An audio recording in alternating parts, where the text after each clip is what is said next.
Welcome to Vijay Dhanush. BSc third year का paper 2 advance analysis, उसके थोड़ा सा सिलेबस के बारे में डिस्कस करेंगे और मैं इस पेपर को पढ़ाऊंगा आप लोगों को।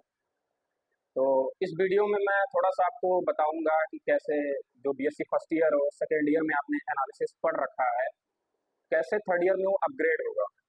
जो टॉपिक्स आपने फर्स्ट ईयर और सेकेंड ईयर में पढ़े हुए हैं उनका जब हम और एडवांस लेवल पढ़ते हैं, क्योंकि इसका नाम ही है एडवांस एनालिसिस, तो इस एनालिसिस के कोर्स में मैक्सिमम जो है वो रियल एनालिसिस है।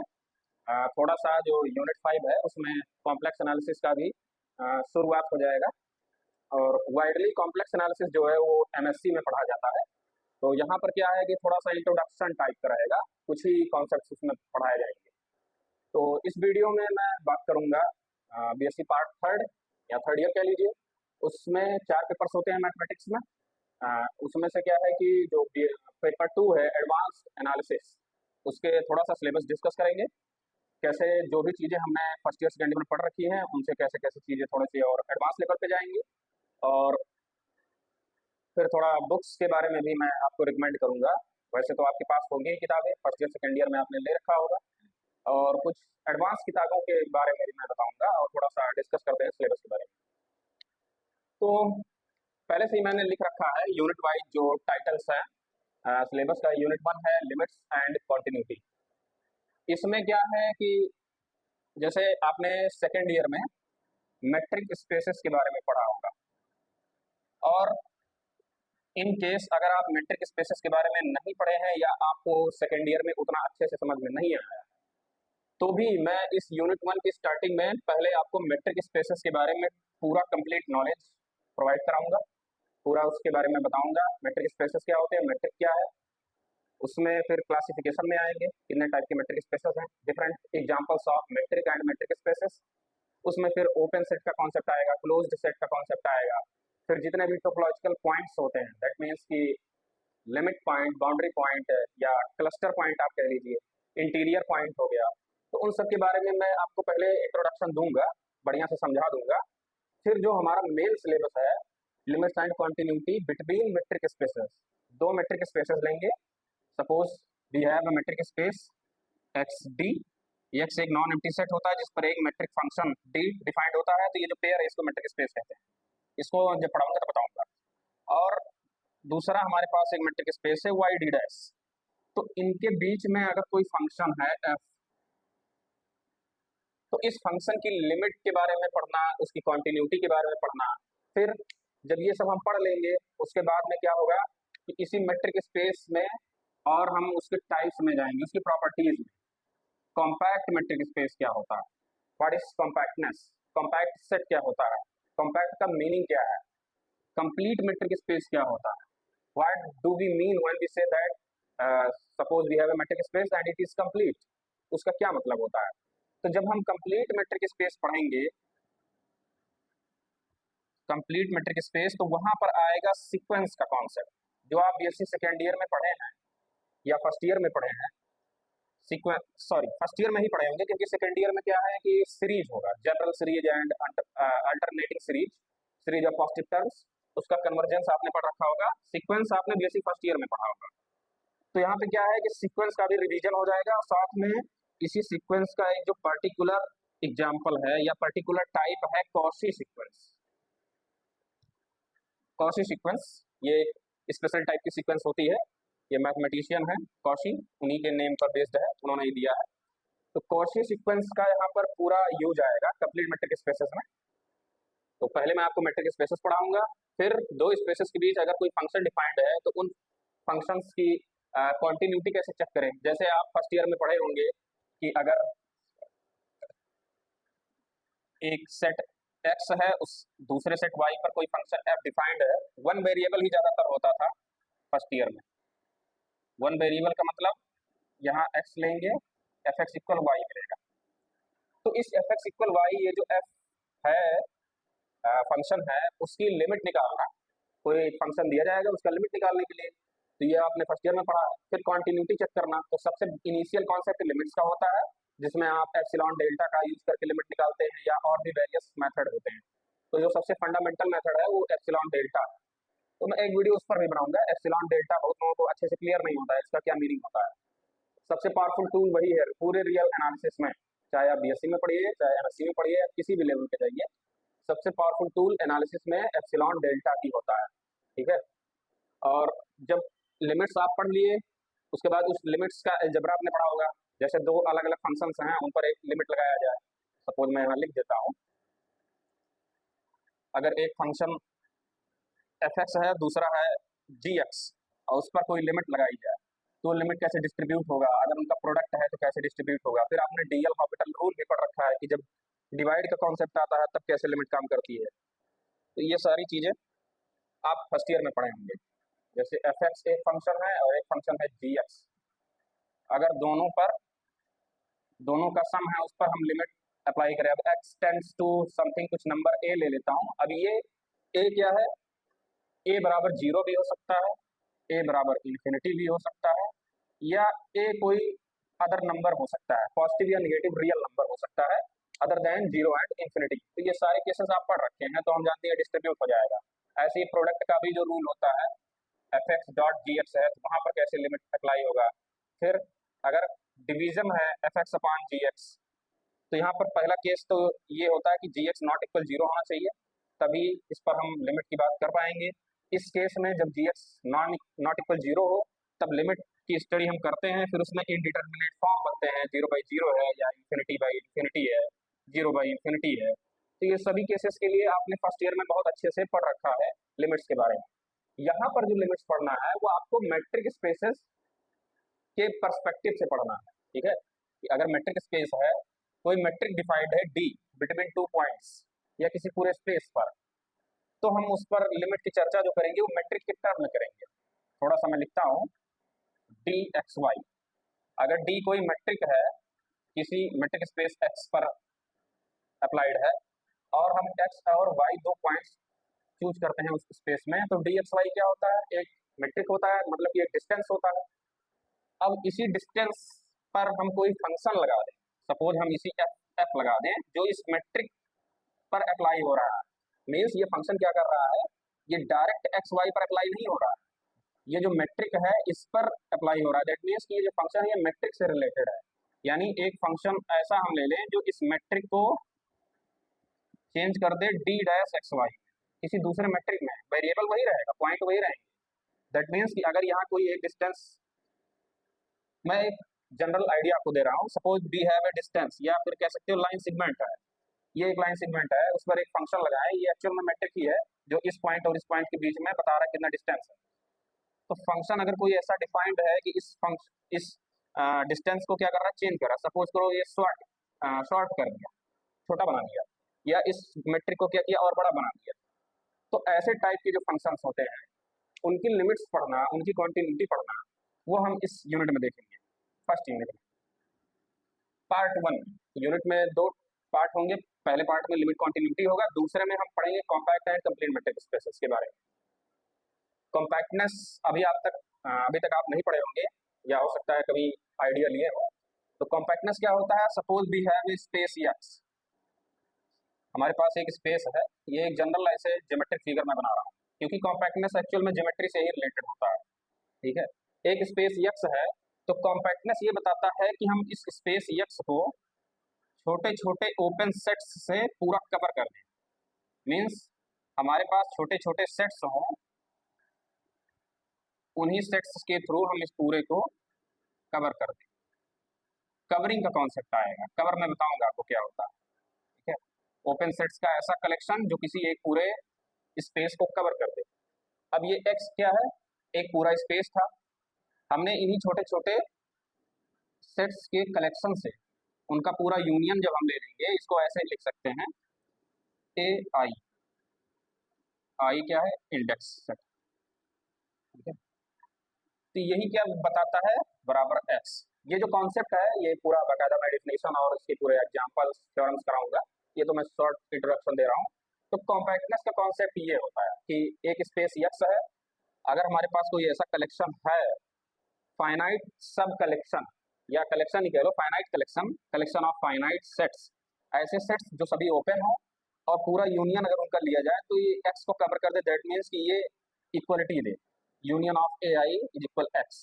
इसको और एक्सपैंड करना चाहे तो आप ऐसे लिख सकते हैं, A1 union A2 union A3, और ये ऐसे जा, डिपेंड करता है कहाँ पे स्टॉप होगा, लेकिन कहीं ना कहीं स्टॉप हो जाएगा क्योंकि फाइनाइट कलेक्शन होना चाहिए। सपोज n ले लेते हैं, ठीक है। तो ये जो n ओपन सेट्स हैं इनका यूनियन x आएगा, और ये सभी के सभी ओपन सेट्स होंगे, और यही सेट्स पूरा इसको कवर करेंगे। इसी को कहते हैं कवर का कॉन्सेप्ट, ओपन कवर, ठीक है, बताऊंगा मैं आपको। तो ये कॉम्पैक्टनेस की बात हो गई। और फिर कंप्लीट मैट्रिक्स स्पेस क्या बताता है, अगर आपके पास कोई कॉची सीक्वेंस है, suppose we have a Cauchy sequence, तो हमने सीक्वेंसेस का कन्वर्जेंस का कॉन्सेप्ट पढ़ रखा है। अगर कोई सीक्वेंस है तो कन्वर्ज करती है कि डाइवर्ज करती है या ऑसिलेटरी, तीन टाइप की होती है मेनली। तो यहाँ पर मैं क्या होगा, ऑसिलेटरी का कॉन्सेप्ट नहीं आएगा। यहाँ पर क्या पढ़ना है, या तो डाइवर्ज करना है या फिर कन्वर्ज करना है। तो कॉची सीक्वेंस की डिफिनीशन क्या होगी, उसके एग्जांपल्स दूंगा मैं आपको, और फिर बताऊंगा कि कॉची सीक्वेंस अगर कोई मैट्रिक स्पेस एक्स डी है और इसी एक्स डी के अंदर एक सीक्वेंस एफ एम है, अगर ये एफ एम एक कॉची सीक्वेंस है जो कि इसी एक्स के अंदर कन्वर्ज करे, सपोज ये किसी एफ पर कन्वर्ज कर रही है। ध्यान देने वाली बात ये रहेगी, सीक्वेंस कन्वर्ज करती है तो वो स्पेस के बाहर भी कन्वर्ज कर सकती है, उसके अंदर भी कन्वर्ज कर सकती है, ठीक है। तो कंप्लीट तब कहलाएगा मैट्रिक स्पेस जब वो सीक्वेंस उसी स्पेस में उसी के अंदर कन्वर्ज करे, ठीक है, किसी ना किसी पॉइंट पर।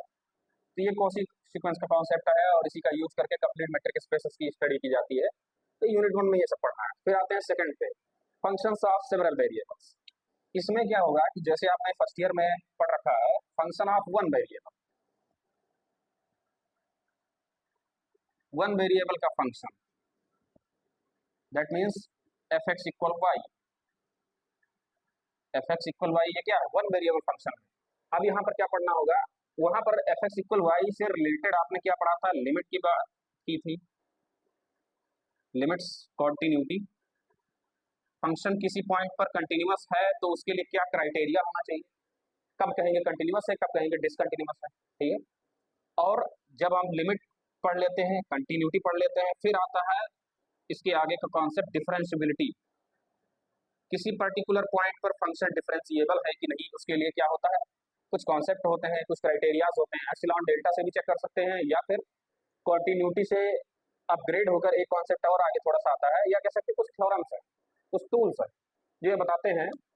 सीधा लिमिट का फार्मूला भी होता है, लिमिट के फार्मूला से डायरेक्ट बता सकते हो कोई फंक्शन डिफरेंशिएबल है किसी पर्टिकुलर पॉइंट पर। तो अभी तक ये सारे कॉन्सेप्ट आप वन वेरिएबल पर पढ़ रहे थे, एफ एक्स पर। तो वहां पर क्या था कि डायरेक्ट डेरिवेटिव आ रहा था, या ordinary derivative D by D x या डी बाई डी वाई, अगर कोई अदर वेरिएबल है डी बाई डी जेड, इस टाइप के डेरिवेटिव्स मिल रहे होंगे आपको। वन वेरिएबल में क्या होता था, ऑर्डिनरी डेरिवेटिव। यहाँ पर क्या हो जाएगा, सेवरल वेरिएबल का कॉन्सेप्ट जैसे ही इंट्रोड्यूस होगा तब वहां ऑर्डिनरी डेरिवेटिव की बात आप नहीं कर पाएंगे। Suppose we have two variable function F X comma Y बराबर X square Y upon X square plus Y square. मतलब ये फंक्शन कैसा है, F from R two, R two का मतलब आर क्रॉस आर प्लेन हो गया, आर टू प्लेन, यहाँ से आर में रियल वैल्यू है, real value two variable function F x Y बराबर X square Y upon X square plus Y square. अब आपसे पूछा जाए कि एक्स वाई बराबर जीरो कामा जीरो पर बताओ ये फंक्शन कंटिन्यूअस है कि नहीं, कंटिन्यूटी चेक करो, और कंटिन्यूटी चेक करने के बाद फिर आप चेक करो कि ये डिफरेंशिएबल है कि नहीं। तो अभी तक जो कॉन्सेप्ट आपने वन वेरिएबल में पढ़ रखा था कि अगर केवल एक्स होता था, यहाँ पर केवल एक ही रहेगा तो इधर भी केवल एक ही रहता था। तो वन वेरिएबल में हम किसका यूज करते थे, ordinary derivative D by D x का कॉन्सेप्ट। आप डिफरेंशिएट करते थे, अगर डिफरेंशिएट कर पा रहे हैं तो डायरेक्ट हो जाता था, अगर नहीं हो रहा था तो किसका यूज करते थे, एप्सिलॉन डेल्टा का यूज करते थे या लिमिट का यूज करते थे। वहां से पता चलता था कंटिन्यूअस है कि नहीं, डिफरेंशिएबल है कि नहीं। यहाँ भी उसी का कॉन्सेप्ट होगा, लेकिन यहाँ पर ऑर्डिनरी डेरिवेटिव के बजाय पार्शियल डेरिवेटिव का कॉन्सेप्ट आएगा, del by del x and del by del y. इसका नोटेशन ऐसा ही होता है, डेल अपान डेल। अब एक वेरिएबल यहाँ एक्स मीन्स जब आप इस फंक्शन का डिफरेंशिएशन करेंगे तो आप ऑर्डिनरी डेरिवेटिव नहीं निकाल पाएंगे, means D by D x आप डायरेक्ट कंप्यूट नहीं कर सकते। क्यों, ये फंक्शन दो वेरिएबल्स पर डिपेंडेंट है, यहाँ पर दो डिपेंडेंट वेरिएबल आ गए, एक एक्स और एक वाई। तो डायरेक्ट डेरिवेटिव ऑर्डिनरी डेरिवेटिव निकालना मुश्किल होता है, ठीक है। तो इसीलिए किसका कॉन्सेप्ट आता है, पार्शियल डेरिवेटिव्स का। पहले आप एक्स के रिस्पेक्ट में इस फंक्शन का डेरिवेटिव निकालेंगे del by del x of f, फिर आप निकालेंगे उसी फंक्शन का वाई के रिस्पेक्ट में, फिर इन दोनों का कॉम्बिनेशन कुछ बनेगा, चेन रूल जिसको कहते हैं, चेन रूल का यूज आएगा, और भी फार्मूलाज आएंगे, वो बताएंगे कि कंटिन्यूटी कैसे चेक की जाए, लिमिट का फार्मूला आएगा, फिर डिफरेंशियबिलिटी चेक करने का भी फार्मूला मिलेगा। तो फंक्शन ऑफ सेवरल वेरिएबल्स में भी वही चीजें पढ़नी है जो आपने वन वेरिएबल में पढ़ रखा है, बशर्ते वहां पर आप ऑर्डिनरी डेरिवेटिव का यूज करके चीजें आसानी से पढ़ते थे, यहाँ पर क्या होगा, पार्शियल डेरिवेटिव का यूज करना पड़ेगा। और तो आप पार्शियल डेरिवेटिव पढ़ेंगे, डायरेक्शनल डेरिवेटिव किसी पर्टिकुलर डायरेक्शन, अब यहाँ वेक्टर का भी कॉन्सेप्ट आ जाएगा, क्योंकि फंक्शन दो टाइप के होते हैं, या तो स्केलर फंक्शन होता है या तो वेक्टर फंक्शन होता है। स्केलर फंक्शन क्या होता है, इनपुट आप दो, कोई भी आउटपुट आपका कैसा आना चाहिए, स्केलर आना चाहिए। और वेक्टर फंक्शन क्या होता है कि इनपुट कोई भी आए और जो आउटपुट आएगा वो वेक्टर फंक्शन आएगा, मीन्स उसमें डायरेक्शन होगी। तो किसी पर्टिकुलर पॉइंट पी पर, सपोज ये पॉइंट पी है, इस पॉइंट पर इस डायरेक्शन में, सपोज ये एक वेक्टर है बी, इस बी के डायरेक्शन में हमको बताना है कि इसका डायरेक्शनल डेरिवेटिव क्या होगा, तो यहाँ डायरेक्शनल डेरिवेटिव का कॉन्सेप्ट आ जाएगा। तो कुल मिला के सेकंड यूनिट में क्या पढ़ना है, जो आपने फर्स्ट ईयर में पढ़ रखा है, बीएससी फर्स्ट ईयर में वन वेरिएबल में, वही अपग्रेड हो जाएगा सेकंड और टू और थ्री वेरिएबल्स में, मेनली टू वेरिएबल में ही रहेगा। वहाँ पर कंटिन्यूटी लिमिट पढ़े थे जैसे, ऐसे यहाँ भी पढ़ना है, यहाँ पर पार्शियल डेरिवेटिव का यूज करके कंटिन्यूटी और डिफरेंशियबिलिटी वगैरह चेक करनी रहेगी, फिर डायरेक्शनल डेरिवेटिव पढ़ना है, फिर पढ़ेंगे हम मीन वैल्यू थ्योरम्स, ठीक है। अगर दो पॉइंट्स हमारे पास हैं जिन पर फंक्शन की वैल्यू पता है, तो उसके बीच में हमको एक ऐसा पॉइंट जरूर मिलेगा जिस पर फंक्शन की वैल्यू हम एक फार्मूला के थ्रू निकालेंगे, जो मीन वैल्यू थ्योरम्स के थ्रू बताया जाएगा। फिर अब इस यूनिट 2 में जो भी कॉन्सेप्ट आप पढ़ोगे, partial derivative, directional derivative, mean value theorem, उन्हीं का एप्लीकेशन यहाँ पढ़ना होगा, एप्लीकेशन ऑफ पार्शियल डिफरेंशिएशन, यानी पार्शियल डेरिवेटिव जो आप यूनिट 2 में पढ़ोगे उसी का एप्लीकेशन यहाँ पे आ जाएगा यूनिट थर्ड। तो थर्ड और सेकंड जो है वो रिलेटेड है, तो पहले सेकंड जब आप पढ़ोगे तो थर्ड पढ़ना आसान हो जाएगा। पहला यूनिट एकदम अलग टाइप से है, क्योंकि वो मेनली कंसंट्रेटेड है किस पर, कॉम्पैक्टनेस और कंप्लीटनेस ऑफ मैट्रिक्स स्पेसेस, इनके बारे में, ठीक है। यूनिट 2 और 3 ये रिलेटेड है, क्योंकि ये limit, continuity, differentiability, partial differentiability या पार्शियल डेरिवेटिव जिसको आप कहते हैं, directional derivative, mean value theorem, Taylor's theorem, maxima और मिनिमा का भी कॉन्सेप्ट आएगा। तो ये इन दोनों यूनिट्स में इन सब चीजों को पढ़ेंगे। फिर फोर्थ यूनिट जो है वो थोड़ा अलग है, फोर्थ और फाइव, मतलब हम इसको तीन पार्ट में कर सकते हैं। फर्स्ट पार्ट जो है मैट्रिक स्पेसेस के बारे में, जिसमें कॉम्पैक्टनेस, कंप्लीटनेस, लिमिट्स, कंटिन्यूटी पढ़ेंगे। इन दोनों चैप्टर्स में हम जो वन वेरिएबल में पढ़े थे उसी को टू और थ्री वेरिएबल्स में पढ़ेंगे हम, जिसमें पार्शियल डेरिवेटिव का यूज काफी ज्यादा होगा। फोर्थ यूनिट में क्या है, यूनिफॉर्म कन्वर्जेंस को पढ़ना है। अब इसको मैं थोड़ा सा आपको बताता हूँ, यूनिफॉर्म कन्वर्जेंस क्या है। जैसे आपने फर्स्ट ईयर में सीक्वेंसेस का कन्वर्जेंस पढ़ा है, सेकेंड ईयर में आपने पढ़ रखा है सीरीज का कन्वर्जेंस। आपके पास कोई सीरीज है sigma A N x power N, एक जनरल नोटेशन में दे रहा हूँ, एफ एन बराबर एफ एन एक्स, ऐसा रखते हैं तो ज्यादा बेटर होगा। ये एक सीरीज हो गई F N x sigma A N x power N, और मैं इन्फिनिट सीरीज अगर लेना चाहूँ तो यहाँ एन बराबर 0 से ले सकते हैं इन्फिनिटी तक। Suppose we have general series a N x power n पर सिग्मा लगा दो, एन बराबर 0 टू इन्फिनिटी। तो ये सीरीज का कन्वर्जेंस आप पढ़े हैं नॉर्मली, नंबर्स का कन्वर्जेंस। जैसे अगर मैं लिखता हूँ 1 + 2 + 3 + 4 + 5 + एंड सो ऑन, तो इसमें देख रहे हो ये एक क्या है, ये पॉजिटिव टर्म सीरीज है जिसका कन्वर्जेंस आपको निकालना है। अगर ये फाइनाइट है, सपोज ये जाके 100 पे स्टॉप होता है, तो हम निकाल सकते हैं, डायरेक्ट फार्मूला होता है। और अगर नोटेशनल है, means A not plus a1x plus a2x² plus and so on an x power n+1, इस टाइप का है, एक सीरीज हो गया सपोज एसएम। तो इसके बारे में कन्वर्जेंस का कॉन्सेप्ट आप पढ़ लिए हैं सेकेंड ईयर में। यहाँ पर क्या पढ़ना है, यूनिफॉर्म कन्वर्जेंस में ऐसा क्या है जो फर्स्ट ईयर और सेकेंड ईयर में आप नहीं पढ़े। यहाँ पर पढ़ना है आप लोगों को फंक्शंस का कन्वर्जेंस, ठीक है।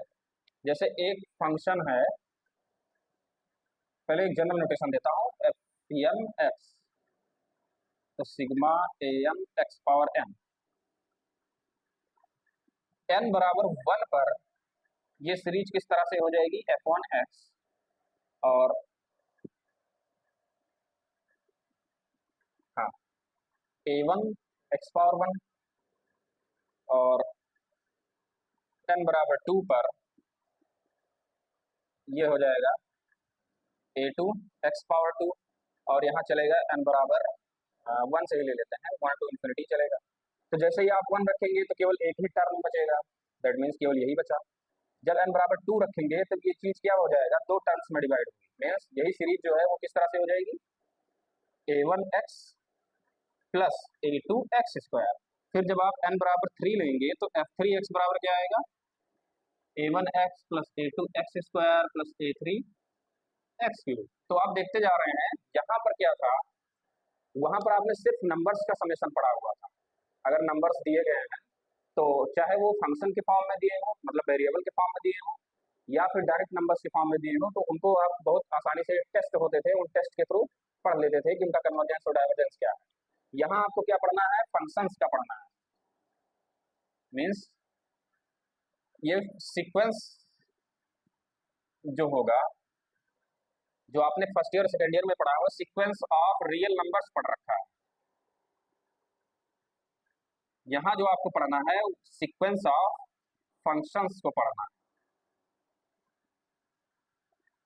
एक फंक्शन f1 है जो सीक्वेंस में कुछ कंट्रीब्यूट कर रहा है, फिर एक दूसरा फंक्शन f2 है जो कुछ कंट्रीब्यूशन दे रहा है, फिर एक f3 है जो कंट्रीब्यूशन दे रहा है। तो इन सभी का जब आप समेशन निकालते हो तो एक्चुअल में वो फंक्शनल रिप्रेजेंटेशन में इनका समेशन हो जाता है, यानी सिग्मा fn हो जाता है। अब यहाँ पर fn क्या है, ये सभी फंक्शंस हैं, n बराबर 1 टू इन्फिनिटी ले लो या 1 टू 100 ले लो, फाइनाइट या इन्फिनिटी कुछ भी हो सकता है। तो उनका कन्वर्जेंस कैसे चेक करोगे, अभी तक तो आप रियल नंबर्स का कन्वर्जेंस चेक कर रहे थे, सिग्मा an कह सकते हो एंड सिग्मा bn, ठीक है। अभी तक आपने ये पढ़ रखा है केवल सिग्मा an और सिग्मा bn दो सीरीजेस हैं।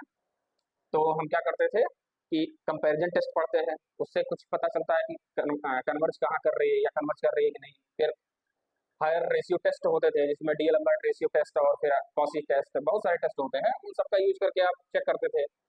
यहाँ पे क्या करना है, अब आपको सिग्मा एफएन पढ़ना है, यानी कि अब sigma n x power n इस टाइप से पढ़ना है। तो जैसे कि कह सकते हो पावर सीरीज जैसे होता है उस टाइप का पढ़ना है, फंक्शंस का कन्वर्जेंस पढ़ना है। और ये बताता है कि किसी सीरीज में हम किसी भी पॉइंट से स्टार्ट करें और उसके आगे की कुछ टर्म्स तक हम समेशन लें तो वो कन्वर्ज कर रहा है कि नहीं। यूनिफॉर्म कन्वर्जेंस का यही मतलब होता है, और इसके बारे में मैं डिटेल में पढ़ाऊंगा आपको। फिर कॉम्प्लेक्स एनालिसिस के बारे में आ जाते हैं। यूनिट 5 जो है वो भी एकदम अलग है, कॉम्प्लेक्स एनालिसिस। जैसे आपने रियल वैल्यूड फंक्शंस पढ़ रखे हैं, फ्रॉम आर टू आर या R2 से R या R2 टू R2, ये सभी क्या है, रियल वैल्यूड फंक्शंस। यानी अगर आप एक एग्जांपल लेता हूं मैं, fx बराबर एक्स स्क्वायर प्लस 1, जहां x बिलोंग्स टू क्या है, रियल नंबर। तो ये जो फंक्शन है ये रियल वैल्यू है। रियल वैल्यू का मतलब ये रियल वैल्यू देगा, रियल नंबर्स आएंगे। जैसे कि x बराबर 1/3 अगर हम चूज करें तो ये f1/3 क्या होगा, f1/3 हो जाएगा 1/3 का square plus 1, that means 1/9 plus 1। तो ये जो वैल्यू आई है 1/9 प्लस 1, यानी कि हो गया 9 इंटू 1, 9 प्लस 10/9। तो सही है, सॉरी, हाँ। तो ये जो वैल्यू रियल वैल्यूड फंक्शंस का मतलब यही होता है।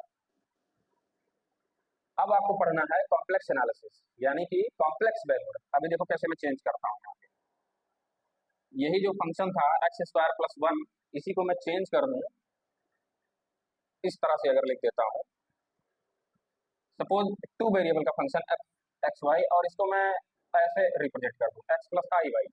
अब ये जो आयोटा है, ये आयोटा क्या है, स्क्वायर रूट ऑफ -1, यानी कि अब आप ये वैल्यू किस में लेकर चले, कॉम्प्लेक्स स्पेस में।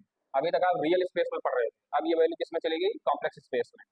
या आपके पास दूसरा फंक्शन है एफ एक्स वाई बराबर x plus iota y upon under root x square plus Y square, ये भी क्या है, कॉम्प्लेक्स वैल्यू है, क्योंकि आयोटा आ गया। तो अब कॉम्प्लेक्स एनालिसिस में हमको ऐसे फंक्शंस को पढ़ना है जिनकी वैल्यू जब निकल के आए तो वो कॉम्प्लेक्स वैल्यू आए। अब ऐसे फंक्शंस की जब हम बात करते हैं कॉम्प्लेक्स एनालिसिस में, तो फिर वही वही पुराने कॉन्सेप्ट जो यहाँ पर आए थे कि ऐसे फंक्शंस का लिमिट कैसे निकालें, इनकी कॉन्टिन्यूटी कैसे चेक करें, और इनकी डिफरेंशियबिलिटी क्या है, यही कॉन्टिन्यूटी या डिफरेंशियबिलिटी का एक नया वर्ड यहाँ पे आ जाता है, नया शब्द हो जाता है, जिसको एनालिटिक फंक्शन कहते हैं, एनालिटिसिटी, एनालिटिक फंक्शन। तो कॉम्प्लेक्स एनालिसिस एकदम रियल एनालिसिस की तरह ही है, बस डिफरेंस क्या है, यहाँ पर कॉम्प्लेक्स वैल्यूज आएंगी, आयोटा सिंबल आ जाएगा।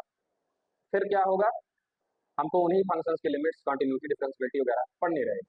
तो ये छोटा सा एक इंट्रो था कि कोर्स में क्या क्या पढ़ना है, और बहुत ही ब्यूटीफुल कोर्स है ये। एक्चुअल में फाउंडेशन है आपके हायर स्टडीज के लिए, यानी कि जब आप एमएससी करेंगे तो ये जो थर्ड ईयर का एडवांस एनालिसिस कोर्स है, फर्स्ट ईयर सेकेंड ईयर तो यूज होता ही है, क्योंकि फर्स्ट ईयर और सेकेंड ईयर में जो भी चीज़ें आप पढ़े हैं वो सब इसमें यूज हो जाएंगी थर्ड ईयर में, और फिर थर्ड ईयर में जो आप पूरा पढ़ेंगे इसका पूरा यूज आपको एमएससी में मिलेगा। ठीक है, तो ये बहुत ही ब्यूटीफुल कोर्स है, और मैं कुछ बुक्स का नाम लिखता हूँ, आपके पास होगा भी, फिर भी मैं कुछ बुक्स के नेम लिखता हूँ।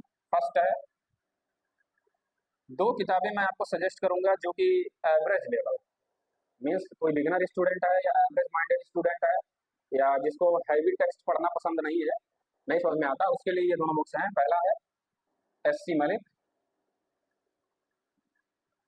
रियल एनालिसिस करके आता है, एससी मलिक राइटर का नाम है, और सेकंड है शांति नारायण। इसमें से कोई आप एक रख सकते हो अपने पास, चाहे एससी मलिक ले लीजिए या शांति नारायण ले लीजिए। ठीक है, दोनों इस बुक्स जो है वो बिगिनर और एवरेज लेवल की। फिर अब आते हैं एडवांस लेवल की बुक्स। एडवांस लेवल में सबसे जो फेमस है वो है वाल्टर रिवडेन, राइटर का नाम है वाल्टर रिवडेन, बुक का नाम है principles of mathematical analysis, principles of mathematical analysis. ये थोड़ा क्या है, टफ बुक है, tough come in the sense कि इसको पढ़ने के लिए आपको बिगिनिंग लेवल की नॉलेज आनी चाहिए। अगर आपको किताब पढ़ने की आदत है तो बहुत अच्छी बात है, जो किताब नहीं प्रेफर करते पढ़ना उनके लिए थोड़ा टफ हो सकता है। प्रिंसिपल्स ऑफ मैथमेटिकल एनालिसिस एक बुक वाल्टर न्यूटन की होगी। सेकंड आप टीएम अपोस्टल ले सकते हैं, बहुत ही बढ़िया राइटर है, इन्होंने भी बहुत अच्छी किताब लिखी है। और इसमें क्या है, बेसिकली जो रियल एनालिसिस का पार्ट मीन्स ये जो 4 चैप्टर्स हैं यूनिफॉर्म कन्वर्जेंस तक, ये रियल एनालिसिस के पार्ट है। फिफ्थ यूनिट जो है वो कॉम्प्लेक्स एनालिसिस का पार्ट है। तो कॉम्प्लेक्स एनालिसिस के लिए अलग से बुक है, complex of functions of one complex variable Conway, चाहे आप जेबी कॉनवे का ले सकते हैं, functions of one complex variable, या फिर आप एस पुन्नुस्वामी। और ध्यान रखिएगा ये जो बुक मैं लिख रहा हूँ एस पुन्नुस्वामी का, ये बुक आपको एमएससी में भी काम देगा, क्योंकि जब आप एमएससी करते हैं, कुछ लोग इसमें से करेंगे, आईआईटी जैम वगैरह एग्जाम की भी तैयारी कर रहे होंगे आप लोग, या फिर अदर किसी सेंट्रल यूनिवर्सिटी से आप सीयूटी के थ्रू जाते हैं, तो वहाँ पर एमएससी कोर्स में भी कॉम्प्लेक्स एनालिसिस आपको पढ़ना होगा। तो ये जो बुक है एस पुन्नुस्वामी का कॉम्प्लेक्स एनालिसिस, ये वहाँ पर आपको बहुत ही हेल्प करेगा।